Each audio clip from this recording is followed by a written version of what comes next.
task. Today, Iran launched nearly 200 ballistic missiles towards targets in Israel. The United States military coordinated closely with the Israeli Defense Forces to help defend Israel against this attack. U.S. naval destroyers joined Israeli air defense units in firing interceptors to shoot down inbound missiles.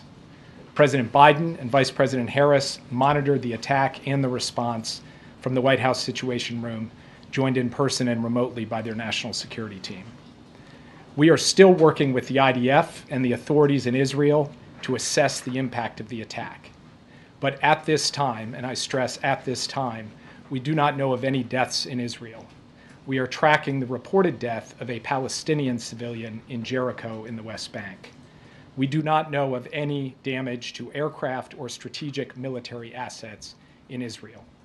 In short, based on what we know at this point, this attack appears to have been defeated and ineffective. This was first and foremost the result of the professionalism of the IDF, but in no small part because of the skilled work of the U.S. military and meticulous joint planning in anticipation of the attack. We are also aware of reports of a terrorist attack in Jaffa that took the lives of a number of Israeli civilians and wounded several others today. Our condolences go out to the families of the victims and to the family of the Palestinian civilian in Jericho.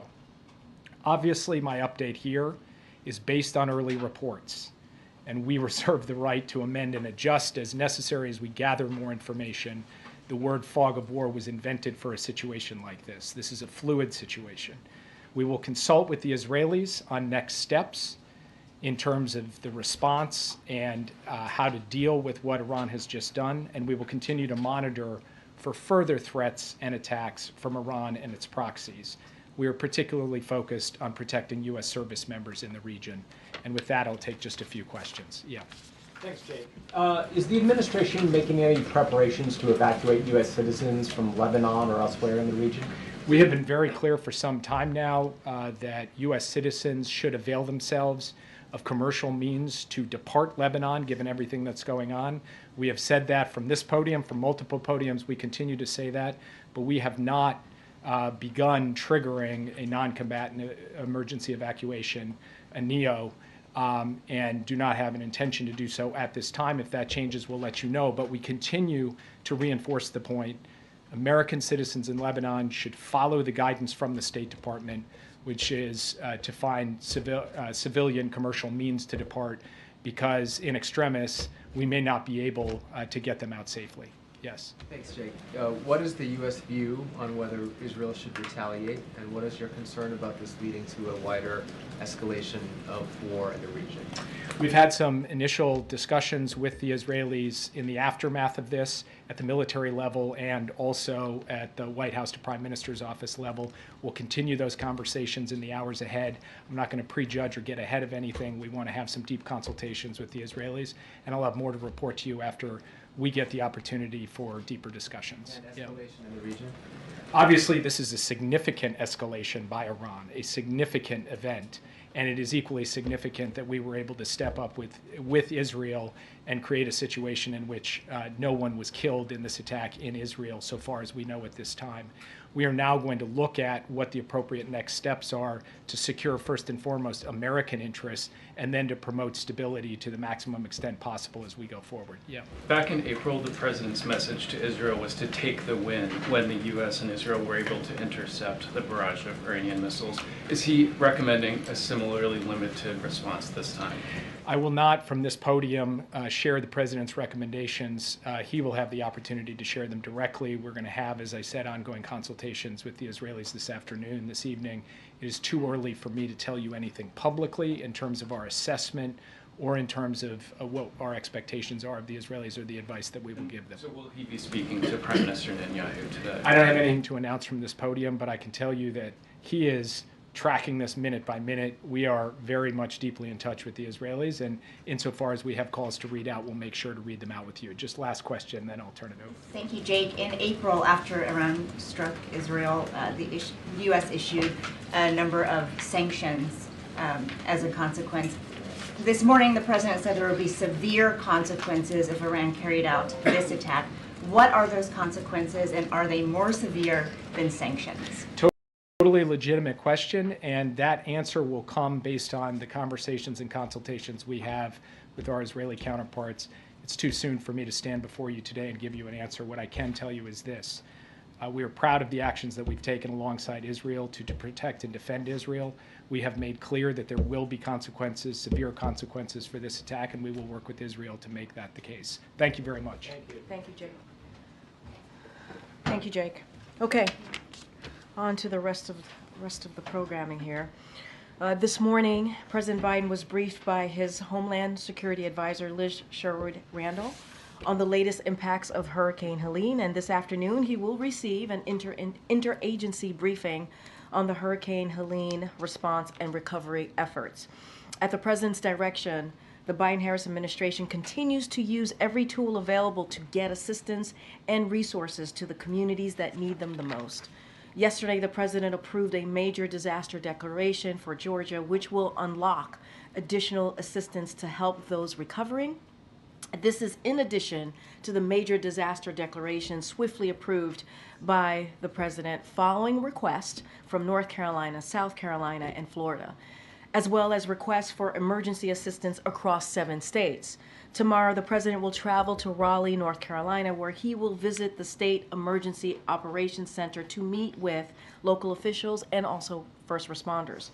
And the Vice President will travel to Augusta, Georgia tomorrow, and will then head to North Carolina in the coming days.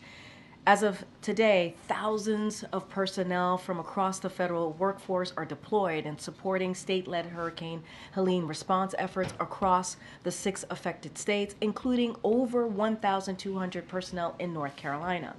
Still, there is more work to be done, and the Biden-Harris administration will be there for these communities every step of the way. Now, as you can see, we also have Secretary of Homeland Security, Alejandro Mayorkas. Thank you, Karine, and good afternoon. Before standing at the podium, I was at FEMA's National Operations Center being briefed by our personnel as well as state emergency personnel. I thought it very moving and very telling that North Carolina's Emergency Management Director described Hurricane Helene as catastrophic and noted the fact that numerous towns situated along the river had virtually disappeared, had been completely destroyed. In fact, Hurricane Helene is of an historic magnitude. This many states hit this hard. The wind field of the hurricane stretched 350 miles from its center. More than 100 fatalities have been reported, hundreds and hundreds of homes and businesses destroyed. Our hearts break for those who have lost loved ones, and we pray for the swift assistance and rescue of those who are currently missing. We are in different phases of a post-hurricane environment depending on the state and the location within the state. In some areas, we are still in search and recovery, search and rescue operations. In others, we are, in fact, in the response and recovery phase. I thought I would give you some of the latest statistics based on the briefing that I received. And I should say that these numbers are, as you can all well understand, quite dynamic and fluid. They change minute by minute and hour by hour. But just as devastating as the hurricane has been, the response of federal, state, and local authorities has been extraordinary. We have more than 2,000 federal personnel dedicated to this effort. On the ground, we have more than 1,200 urban search and rescue personnel. FEMA staff deployed, over 1,200. Karine mentioned the major disaster declarations and the emergency declarations previously issued. I should note that in the 6 states most severely impacted, the emergency declarations were issued before the storm hit, and we had thousands of personnel dedicated there. We have delivered more than 2.6 million ready-to-eat meals and more than 1 million liters of water. At its peak, there were 5.1 million customers without power. We have reduced that amount, and not just the federal government in support of the state and local authorities, but working very closely with the power companies and the other utilities. We've reduced that number of customers without power by 3.8 million people. And so the operation is very, very significantly underway. We are working in support of our state and local partners. This is an all of government, frankly, all of community effort. And with that, I'll take some questions. With regards to how many were unaccounted for, yesterday Liz said about 600 were unaccounted for. Do you have an updated number on that? We do not have an update, but that work is still underway. And I know, for example, within the Department of Homeland Security, the Coast Guard has recently rescued approximately 21 people through their patrols. And there was also discussion yesterday on whether resources may have been better pre-positioned in other parts of the country. There were many assets in the Big Bend region of Florida, some in North Carolina, but should the government have pre-positioned more in the North Carolina area? Well, we actually pre-positioned our personnel, and state and local personnel were pre-positioned in all 6 of the most heavily impacted states. This is an historic hurricane. It reached not only industrial areas, but of course, as we also poignantly see, rural areas as well. Yeah, thanks, Karine. Liz yesterday, focusing on the pre-positioning here before the storm, said that it was focused on the Big Bend region of Florida. So what pre-positioning was taking place there that wasn't taking place in the North Carolina, Western North Carolina area? Remember that the pre-positioning of assets, to include personnel as well as equipment and the like, also depends on the terrain and the access points. And so we pre-position where we think the impacts are going to be greatest. And we have seen the impacts hit mountainous regions that are inaccessible. We now have roads destroyed. There is a significant amount of mud. We understand that people are still situated in the mud, and therefore we cannot undertake debris removal until we are assured that the search and rescue operation has been completed. We have to be very careful about the lives that still can be saved. Well, what sorts of things were done in North Carolina before the storm came? Like, what was the federal presence there, emergency-wise? I don't have the specific numbers of the personnel already situated, but we can get you that data. Thank you, Secretary. Despite all the proactive things that the federal government did and its response, the sentiment, according to my colleagues on the ground from people, is that the federal government is not doing enough to help. Where are they? Where is the help? What is your message to those people? I would say the following, that we are there and we will continue to be there, and we will reach the most difficult to access locations. We are relentless in our efforts to ensure the safety and security of all. And as Karine pointed out, we will be there for the long haul as well. And I must pay tribute to the heroic men and women, not only of the Federal Emergency Management Administration, but throughout the federal government and throughout the state and local enterprise. Thank you, Secretary, for talking about electric power. I'm curious about the status of cell phone service, as the Associated Press is hearing reports that people are having a tough time using their cell phones, being able to make calls, even reach you. Yes. What are you doing, and what is the status of that right now? In fact, communication has been difficult in a number of areas, if not impossible. A great deal of infrastructure has been demolished. We are working with the private communications companies as well as the FCC to ensure that we can rebuild communication towers. We have, for example, deployed 50 Starlink satellite systems to help with the reconstruction of that infrastructure. You mentioned that there are roads that have been destroyed. There are places that are so hard hit that it's hard to get to them right now. The President mentioned land bridges yesterday and working with the Defense Department. Can you talk about what the effort is right now to get to some of those hard hit areas and what the timeline is looking like to reach the people that are in need there right now? So this is at the President and Vice President's direction, an all-of-government effort. So it's not only by land, but we have deployed air assets. The Department of Defense has been of extraordinary assistance. I don't recall exactly the number of Army Corps of Engineers that have been deployed. I think it's close to 6,000. So it's an all-of-government effort to reach individuals, not just by land, but by air as well. And how quickly do you anticipate getting to some of those areas that have been cut off because of the roads being flooded? As quickly as we can. Start wrapping up. Go ahead, Joe. Thank you, Karine. Mr. Secretary, do you have a sense of how much money it's going to cost, A, to do this relief effort, and B, to do the rebuild effort once we get there, and how much of that will be covered by insurance companies, and how much will be covered by the government? So this is a multi-billion-dollar undertaking. In terms of the search and rescue and the response, I should note that we already have approved approximately $1.7 million in individual assistance that individuals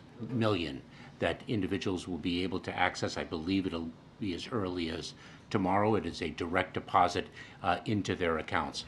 But the rebuilding is something that is not for today, but that is going to be extraordinarily costly and is going to be a multi-year enterprise. Thank you, Attorney. Thank you, Mr. Secretary. Two questions. First, about the President's decision to go to Raleigh.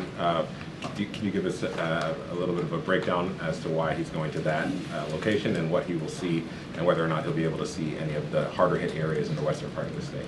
So the decision of where to go and when to go is a decision that must be calibrated according to the capabilities and needs on the ground. And so the President and the Vice President have been quite deliberate to take those sensitivities into account, to work with state and local authorities and ensure that their visit is constructive and not in any way interfering with the urgency of search and rescue operations and the work underway on the ground. And so they selected the timing and location of their visits accordingly. Another question about the upcoming election. Obviously, North Carolina is a very important state. Do you have, and ballots are supposed to be going out in the coming days. Do you have any sense of how much impact the hurricane had on to carry out the election and carry it out safely? Well, the state and local authorities are in charge of their respective election efforts. They have that top of mind, and we are going to be able to make sure, they are going to be able to make sure that people have the ability to exercise their fundamental right to vote. Kevin, last question. One of the issues we're hearing about in North Carolina is not just down power lines, but flooded substations. Do you have a sense of how long it will take to get those back online and what the administration can do to help remedy that? So the President, as Karine mentioned, is going to be briefed in an interagency effort. Secretary Granholm and other representatives of the Department of Energy are going to be there. It is, as am I, of course, it is a multi-phase approach. Not only do we have to bring in some additional infrastructure, but there is going to be damage and the like that it's going to take time and money to replace and reconstruct. Precise figures I don't have. All right. Thank you so much, Mr. Secretary. Thank you, Appreciate Corinne. it. Thank you all very much. Thank you. Okay.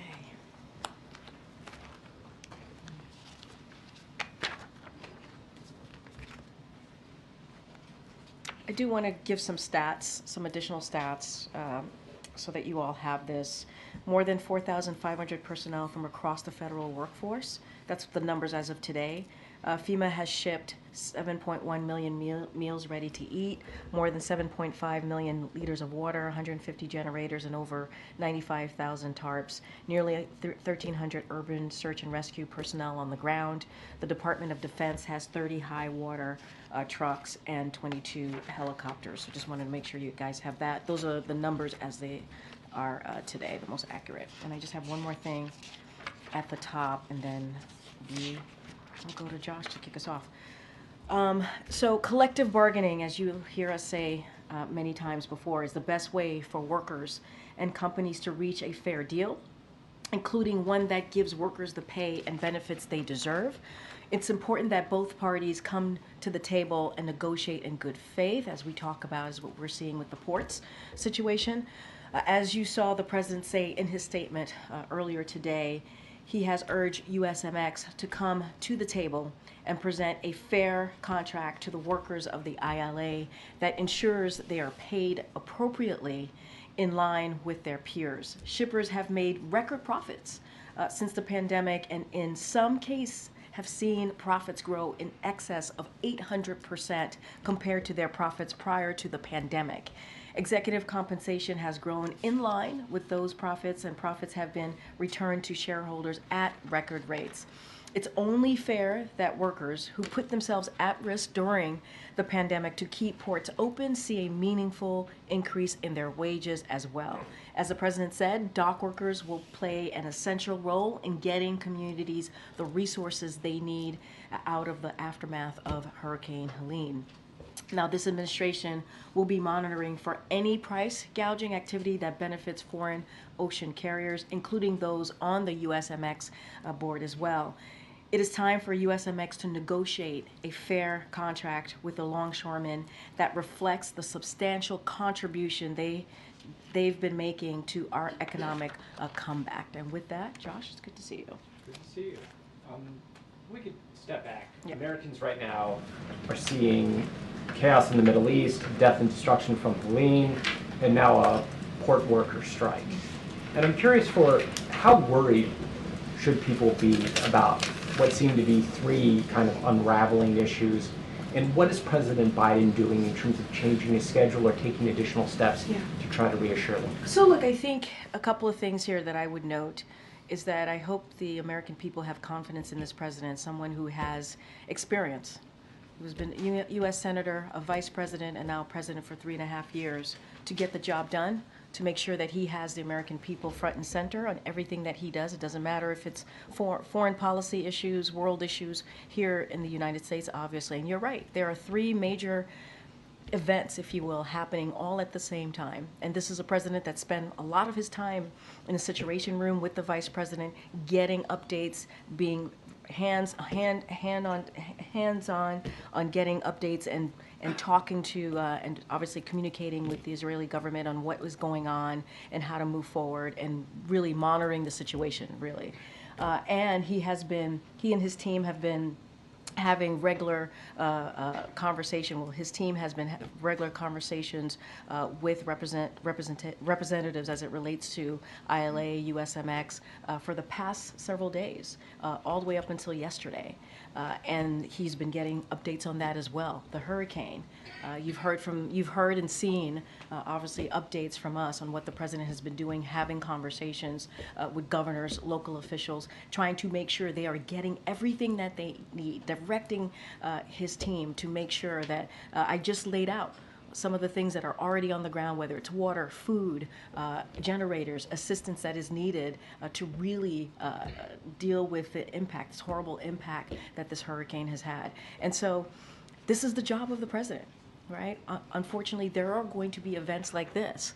And this is where you see the leadership of a president show up, direct their team, to do everything that they can on behalf of the American people, be that have that global leadership, as you see from this president. And so he has been doing that, not just today, not just the last couple of days, but 3.5 years. And I think this should send a message to Americans. It matters. It matters who sits behind that resolute desk. It matters what the leadership looks like. It matters. And you see that almost every day in this administration. Karen. You had mentioned that the Vice President is finalizing a trip potentially to North Carolina later. The President had mentioned he might go to Florida and Georgia later this week. Is there any more you can give on that? I don't have anything more to share on that. Obviously, our big thing is always to make sure that we don't take away from the emergency operations on the ground. We want to make sure it's the right time to go. The President said he wants to do it. We're working through it. I don't have a date or time at this moment. But tomorrow he's going to go to Raleigh, North Carolina, as I mentioned. He's going to really thank the frontline workers who have been really heroic in the past several days and what they've been able to do. And he's going to also survey the impacted area. So that's what you'll see from the president. We'll certainly have more to share. He does truly want to go to Florida and Georgia to say thank you directly to frontline workers there, meet people, see folks who have been impacted by this horrible storm. storm, a historic storm, I should say, and so we'll certainly have more to share. And just a funding question. Last week, when Administrator Criswell was here, she had said that the agency had enough money to conduct life-saving measures for this disaster. Days later now, given the scope of the damage and that large number of people still unaccounted for, the Homeland Security Secretary said that there's still search and rescue operations in many places. Is there still enough money for life-saving measures for this particular disaster? So I would let FEMA speak to that directly. My understanding is I don't think anything has changed from when the FEMA administrator was here just this past Thursday. But I think what's important to note is we are going to be in touch with state and local officials to ensure that they have everything that they need in this time, in this moment, all the federal assistance, all the federal resources. We are committed to that. Obviously, we had presented Congress with a robust funding request that did not make it into the CR. We are obviously disappointed by that, and so those conversations are going to continue. We want to see Congress act. As we can see, just what we've seen from the past couple of days, it is important to have federal assistance for Americans who have lost everything. Okay, Jeff. Karine, briefly back on the topic of the Middle East. Did the United States have a heads up from Iran that this missile strike was coming? And if so, what channels, through which channels did you receive the heads up? As you know, there are conversations that we have and that are not necessarily. Here's what I can say. I'm not going to speak to private diplomatic conversation. I'm not going to get into that. What I can say is that what you saw today, what you heard from Jake Sullivan, is that we are going to continue to be there for Israel, to defend Israel. They have the right to defend themselves. What you saw today, what's happening, the developments of what you saw today, and what you heard from the President directing the Department of Defense to make sure that we assist Israel in what we, in the operation that we saw coming from Iran. You heard from us earlier today, you heard from the President, and so we're going to continue to make sure that we are there to defend Israel, and we are committed. As you heard from Jake as well, there will be consequences. This is an ongoing, developing situation, and so you will hear more from us. I'm not going to get into any intelligence or any diplomatic conversations that we have from here. Okay, Kevin. When it comes to the dock workers strike, should Americans be prepared for shortages of goods? So, look, I know that there's been a lot of reporting on that, on the impact that this will have on the economy. And so, look, what we see and how we see this moving forward as it relates to the economy and potential impacts is that we're going to continue closely monitoring the situation. We're going to what this could have potentially on the supply chain impacts, assessing ways to address any concerns if necessary, and the President and the Vice President, as I said at the top as well, are being briefed. They were briefed on the agency assessments that show limited impacts on critical consumer needs at this time, including in the important areas of fuel, food, and medicine. And so the President has directed. Remember, he started the supply chain disruption task force very early on to deal with what we saw related to the pandemic. And so they're going to meet every day. This task force still exists. They're going to meet every day and prepare to address potential disruptions if necessary. And so we are engaged extensively with labor industry, state and local officials, ocean carriers, and rail and truck companies, including multiple meetings with retailers, grocers, manufacturers, and agriculture. So this is something, when it comes to the supply chain, as we obviously, as I just mentioned, the President started the task force. We are taking this very seriously, and we're going to monitor this very closely. Okay. Thank you, Karine. Yesterday, when the President was asked whether he was aware of a limited ground operation into Lebanon by Israel, he said, "I'm more aware than you might know." Can you elaborate on what he meant? Did the President play a role in determining the size and scope of that ground operation? No. I mean, this is, when it comes to any military operations that Israel has, IDF, it is for them to speak to. It is for them to come to their determination of what that looks like. What we have been very clear about is that Israel has the right to defend itself against Iran backed groups, including Hezbollah, Hamas, and the Houthis, and we have always been clear about that. We understand, as I've stated, and I'll give a little bit more today, the Israelis will be conducting limited operations to destroy Hezbollah infrastructure that would be used to threaten Israeli citizens, and this is in line with Israel's right to defend itself and its citizens and safely return their civilians to their homes. So we support that right to defend themselves against Hezbollah and all of Iran-backed groups, and we've been very consistent about that and will continue to be so. And then I know there is a lot going on, but will the president sit down and watch the vice presidential debate tonight? Where, with who? As you just stated, there's a lot going on. There's a lot going on. I mean, the question that I got from Josh moments ago is there are multiple events happening all at once, and the president is going to continue certainly to deal with all of these events on behalf of the American people. Look, you heard from the president just a couple days ago. He has complete confidence in Tim Walz. I'm going to be really mindful, because it is a campaign event. I'm just going to leave it there. Is he going to watch? He's going to be very, very busy, continues to be very busy with all of the events happening today, but he has complete confidence in Tim Walz. Thank you. Okay. You spoke about wages earlier. Can you talk about the president's view of the ILA's push to put restrictions on automation? That's a major sticking point in those negotiations. Look, what I will say, I'm not going to go point by point with what they're negotiating. We believe it is important that workers get a fair pay and also benefits. That's what they deserve.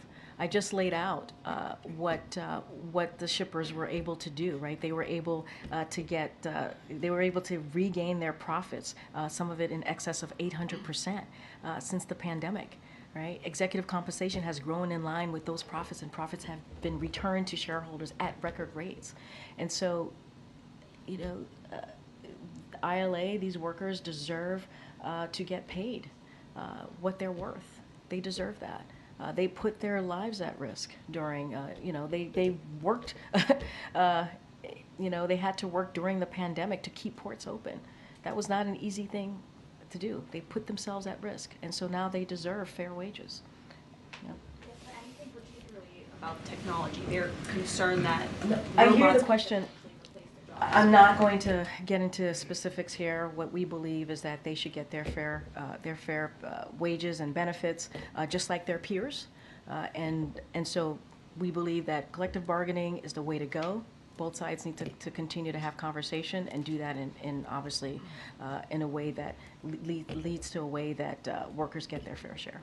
Just a question on tomorrow's travel. Why isn't Harris traveling with Biden, since she will be going to North Carolina, as you said, in the coming days? Well, she's going to Georgia, so the president's going to do North Carolina, South Carolina, and she's going to go to Georgia. So I think it was a way to make sure that we cover all fronts, and then she'll go to North Carolina in upcoming days. Thanks, Karine. So on the port strike, so with the rebuilding of North Carolina, South Carolina, and Georgia, isn't it a bad time to have supplies stuck at 36 ports as of right now? So how long then until the president decides he should step in this strike?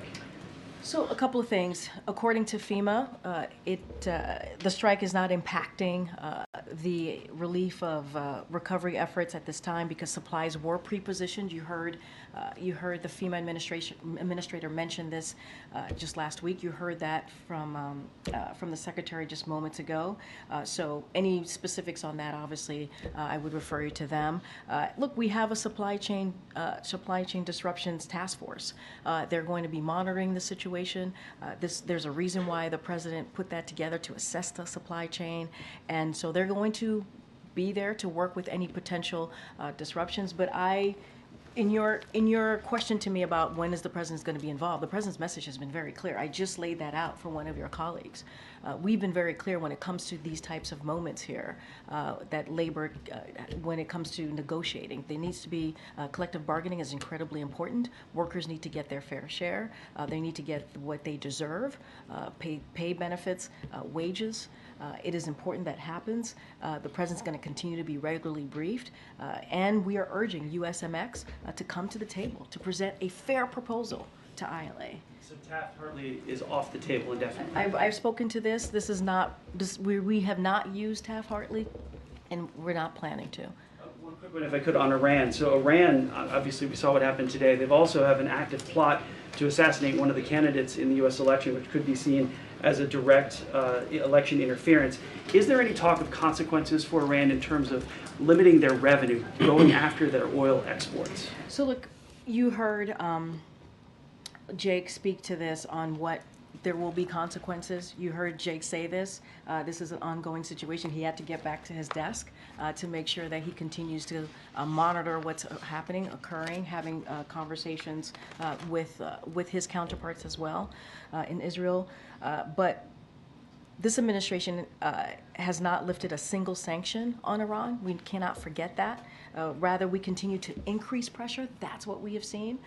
Our extensive sanctions on Iran remain in place, and we certainly will continue to enforce them. And you heard from the National Security Advisor. You heard what he said today. But Iran's oil exports have reached record levels now. One report showing 3.2 million barrels per day, according to OPEC. That's about $90 billion a year. So when do we cut off that revenue? We have not lifted a single sanction. If anything, as I said moments ago, we increase pressure. That's what we have been doing. You'll hear more from us. Jake was very clear when he was here at the podium about consequences, and so I'm gonna let that be for now. Okay. Thanks. 6 months ago, the Vice President was in Los Angeles when Iran conducted its first wave of strikes. And the Vice President joined virtually when she joined the National Security Team for a briefing that day. Today, she's the nominee. She was in the Situation Room. I'm just wondering if you can elaborate at all about what her engagement has been like today and what it will be like in the next 48 hours as Israel plots its response. I mean, you just answered your own question. The Vice President joined the President today in the Situation Room as they were monitoring the situation, as the President was listening to his team and hearing feedback on what was happening on the ground. She was there. She was alongside him in getting that update.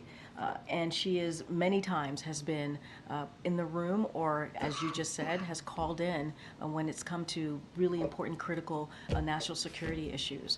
And so that has been the way that they have worked together in the past 3.5 years, and that's the way it's going to continue as we work through what's next. Does it make any difference, though, participating virtually versus being here in person today? No, I wouldn't say there's a difference. The point is she's in the room. She's side by side with the President. She's getting an update from the National Security Team and others. That is part of his team on these important issues as we talk about foreign policy and what's going on in the world. She's part of it. She's there. She was there for a majority of the time that the President was in the Situation Room today as we were watching what was occurring, and that's going to continue. Okay. Thanks, Karine. The President walked the picket line last year with auto workers in Michigan, which is a swing state. Why not walk the picket line here? So look, I think the message has been really clear. It really has, on what the President wants to see. We've been very clear about making sure that there is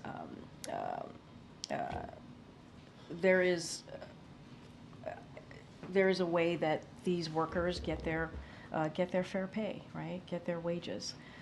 And the President's team has been having these conversations, Secretaries Buttigieg and also Secretary of the Department of Labor and also NSC Director Lael have been having regular communications, and we've made our message really clear on collective bargaining, how important it is, and how USMX needs to come to the table and present a fair proposal to ILA. Outside of that, I don't have anything else to share, but I think we've been loud and clear on what we want to see and what we believe the workers deserve. Has the administration been as involved in this strike as it was during the UAW strike? So let's not forget there's been multiple strikes, right, over the last 3.5 years, and we've been pretty consistent and pretty steady. The President has been called the most pro-union president in modern history, if you will.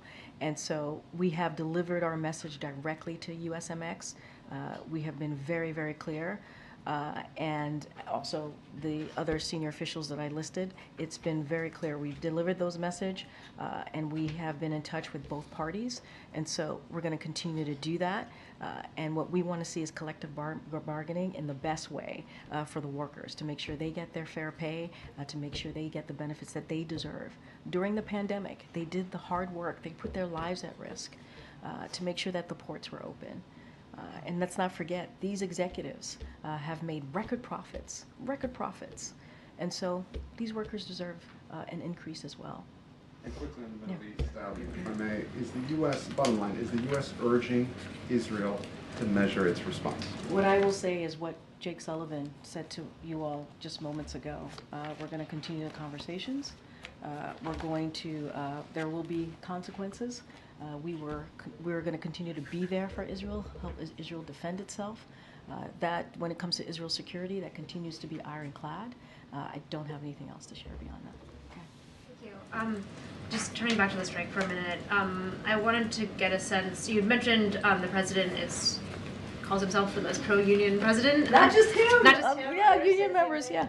But could you expand a little bit on his relationship with Harold Daggett, the head of the union, and also the vice president's relationship with him? So I don't have anything to read out on their relationship or private conversations. What I can say is you have heard me say multiple times his senior officials, White House senior officials, have been in touch with both parties, and we are urging USMX to come to the table with a fair proposal. We cannot say this enough. We believe that these workers deserve a fair pay, they deserve benefits, and that meets the level of their peers. And so that's what we're going to continue to say and have those conversations. You read and saw the president's statement earlier today, and the message is going to be very, very clear here. And those conversations are continuing. I don't have a relationship to speak to. I don't have any preview to speak of at this time. Can you say that they have actually spoken to each other, though? I know I'm saying I don't have anything to read out. I don't have anything for you at this time. Okay. And then just sort of related to that, you sort of made a very clear point that in the sort of immediate days here, many experts say there isn't an immediate impact that consumers will feel. But that, as you know, Harold Daggett has pointed out himself, after 1 week, 2 weeks, 3 weeks, that dynamic would change significantly. And can you say anything about how long the president is willing to wait? So, look, a couple of things. We're going to closely monitor the situation. You heard me talk about the supply chain task force. I do want to lay out a number of our agencies. They put out assessment that showed limited impact on critical consumers' needs at this time. So on energy, for example, from the Department of Energy, the strike will not have any immediate impact on fuel supplies or prices. On food, from the Department of Agriculture, we should not expect a significant changes to food prices or availability in the near term. On medicine, from the Department of Health and Human Services, immediate impacts across medicines, medical devices, and infant formula for consumers, parents, and caregivers should be limited. But of course, we're going to closely monitor this and for any potential supply chain impacts. Look, and we have this task force. This task force came into play, obviously, during the pandemic to deal with this situation that we were dealing with because of a once-in-a-century pandemic. And so they're going to monitor it very closely. And so what we're going to continue to do is be very clear on our message to USMX. They got to come forward with a fair proposal that is fair to the workers. And so that is our message. And they are hearing that from senior officials from the White House. Okay. I have two questions regarding Africa. For Angola, President Biden is traveling to Angola, as you mentioned. Could you provide, there are 54 countries on the continent, and as well as other leaders from the administration have traveled over there. What is your message to other African nations, as well as the African Union? I would say that the president traveling to the continent sends a positive message to other nations. I know you're asking me about other countries, but the president's going. No, but the president's going to the continent. I think. Wait, but the president, and you just mentioned too in your question that other officials have gone to other countries in the continent, right? And so, if anything, you have seen our commitment to building on that relationship with those countries in the continent. As it relates to Angola, he's going to have bilateral meetings there. He's going to have multilateral meetings as well to discuss increased collaboration on shared priorities. And let's not forget the PGI, an initiative that this president started. That's going to be Africa's first transcontinental open access rail network. That's going to start there. So I think if you think about it, what the president has done this past 3.5 years, going to Angola, is a connecting factor in this key initiative, the PGI. Right? We're talking about a historic effort in this open access rail network, and so that's going to be a big deal for everyone, every country in the continent. And so, if anything, this shows the president's commitment, and he said he was going to go. He's keeping that commitment, but it's not just that. He wants to make sure that we're advancing cooperation with the continent when it comes to the economy, right? When it comes to technology. And so that's what you're going to see from this president. My other question is, today is Nigeria's Independence Day. Do you guys have any remarks or any statements? I will talk to the National Security Council. I don't have anything to share with you at this time. Okay, all right. Go ahead, back in the back. Yeah. Ahead of tonight's debate between J.D. Vance and Tim Walz, there are reports that VA staffers have accessed their medical records at the VA. Would say that one more time. I missed that. That's okay. There are reports that VA staffers have accessed the medical records of J.D. Vance and Tim Walz, as there's rising interest in them as part of the election. Is that acceptable? There are medical records that were accessed by VA staffers on their medical records when they were of J.D. Vance and Tim Walz. Okay. Is that acceptable for this? This is the first I'm hearing about this, so I have to get some more information on that.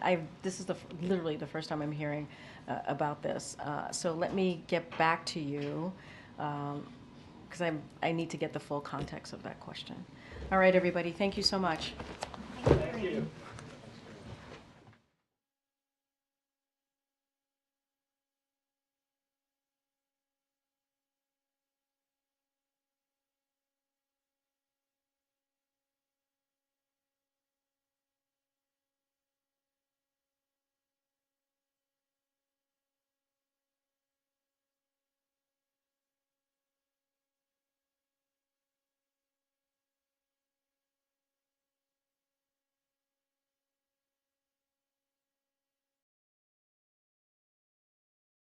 Over to him.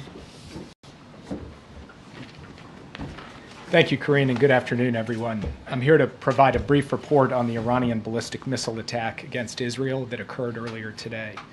I can take just a few questions because this is an ongoing situation and I need to get back to my desk.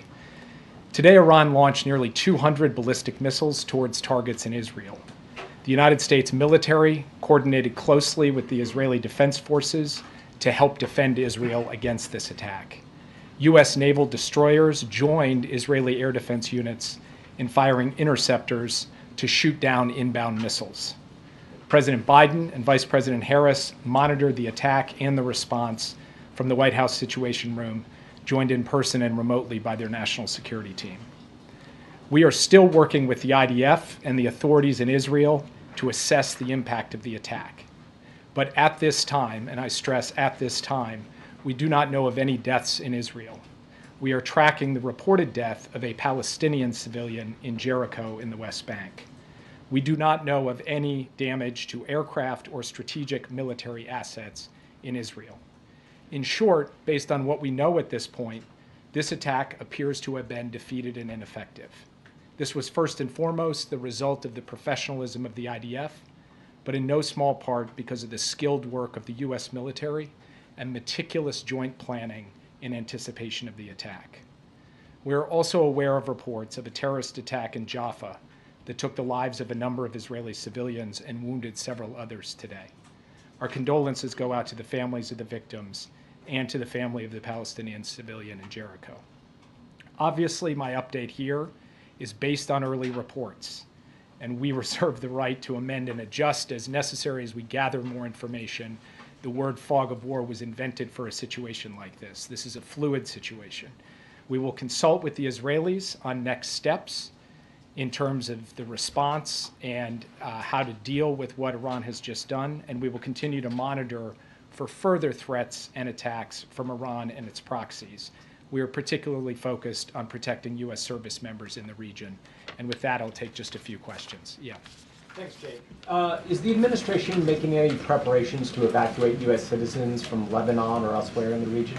We have been very clear for some time now that U.S. citizens should avail themselves of commercial means to depart Lebanon, given everything that's going on. We have said that from this podium, from multiple podiums. We continue to say that, but we have not begun triggering a non-combatant emergency evacuation, a NEO, and do not have an intention to do so at this time. If that changes, we'll let you know. But we continue to reinforce the point. American citizens in Lebanon should follow the guidance from the State Department, which is to find civilian commercial means to depart, because in extremis, we may not be able to get them out safely. Yes. Thanks, Jake. What is the U.S. view on whether Israel should retaliate, and what is your concern about this leading to a wider escalation of war in the region? We've had some initial discussions with the Israelis in the aftermath of this at the military level and also at the White House to Prime Minister's office level. We'll continue those conversations in the hours ahead. I'm not going to prejudge or get ahead of anything. We want to have some deep consultations with the Israelis, and I'll have more to report to you after we get the opportunity for deeper discussions. And escalation in the region? Obviously, this is a significant escalation by Iran, a significant event, and it is equally significant that we were able to step up with Israel and create a situation in which no one was killed in this attack in Israel, so far as we know at this time. We are now going to look at what the appropriate next steps are to secure, first and foremost, American interests, and then to promote stability to the maximum extent possible as we go forward. Yeah. Back in April, the president's message to Israel was to take the win when the U.S. and Israel were able to intercept the barrage of Iranian missiles. Is he recommending a similarly limited response this time? I will not, from this podium, share the president's recommendations. He will have the opportunity to share them directly. We're going to have, as I said, ongoing consultations with the Israelis this afternoon, this evening. It is too early for me to tell you anything publicly in terms of our assessment or in terms of what our expectations are of the Israelis or the advice that we will give them. So will he be speaking to Prime Minister Netanyahu today? I don't have anything to announce from this podium, but I can tell you that he is tracking this minute by minute. We are very much deeply in touch with the Israelis, and insofar as we have calls to read out, we'll make sure to read them out with you. Just last question, then I'll turn it over. Thank you, Jake. In April, after Iran struck Israel, the U.S. issued a number of sanctions as a consequence. This morning, the president said there would be severe consequences if Iran carried out this attack. What are those consequences, and are they more severe than sanctions? Totally legitimate question, and that answer will come based on the conversations and consultations we have with our Israeli counterparts. It's too soon for me to stand before you today and give you an answer. What I can tell you is this. We are proud of the actions that we've taken alongside Israel to protect and defend Israel. We have made clear that